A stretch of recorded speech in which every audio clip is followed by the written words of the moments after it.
নমস্কার বন্ধুরা, খুশি রয় ব্লগে আপনাদের স্বাগত। আজ বানাবো চিড়ের পোলাও। চলো দেখো কিভাবে বানাই। আজকে একটা ব্রেকফাস্ট রেসিপি শেয়ার করব। চিড়ের পোলাও 2 থেকে 3 বার চিড়েটা ধুয়ে নিতে হবে। 3 বার চিড়েটাকে ধুয়ে নিয়েছি। এইবার চিড়েটা ছেঁকে নেব।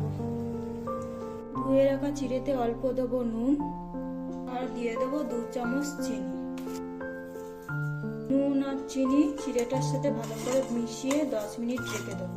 কড়াইয়ে সাদা তেল দিয়ে দেবো।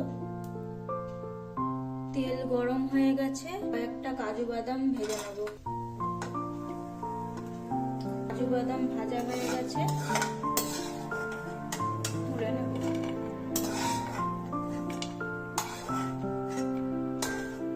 আমার কাছে কাঁচা চিনে বাদাম নেই, তাই রেডিমেড বাদাম ইউজ করব। বাদাম ভাজা হয়ে গেছে, এগুলো প্লেটে তুলে নেব।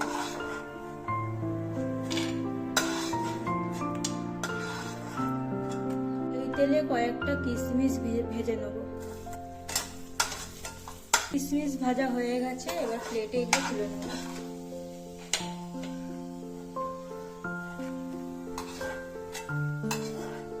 দিয়ে দেবো 1 চামচ ঘি। ঘিটা অপশনাল, আপনারা চাইলে নাও দিতে পারেন।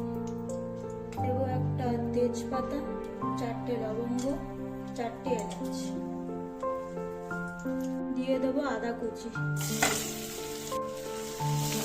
আদার কাঁচা গন্ধ চলে গেছে। দিয়ে দেবো একটা বড় সাইজের পেঁয়াজ।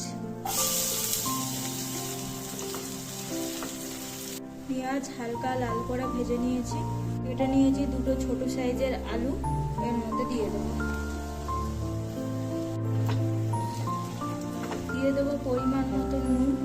যেহেতু চিড়েতে নুন মিশিয়েছিলাম, তাই বুঝে নুন দিতে হবে। দিয়ে দেবো 1/2 চামচ হলুদ।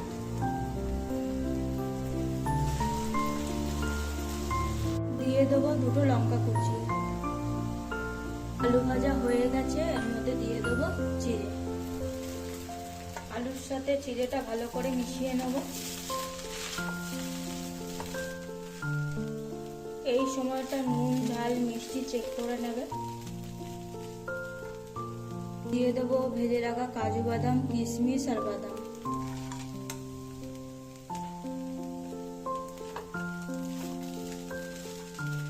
হাফ লেবু কেটে রেখেছি, এটা চিড়ের সাথে ভালো করে মিশিয়ে নেব।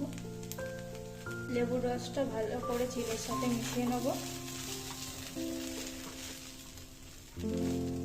চিড়ের পোলাও আমার হয়ে গেছে, দেখো কতটা ঝরঝরে হয়েছে।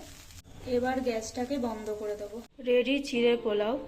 ভিডিওটি যদি আপনাদের ভালো লেগে থাকে তাহলে লাইক, কমেন্ট, শেয়ার করবেন। আর এরকম আরও ভিডিও পেতে চাইলে আমার চ্যানেলটাকে সাবস্ক্রাইব করবেন।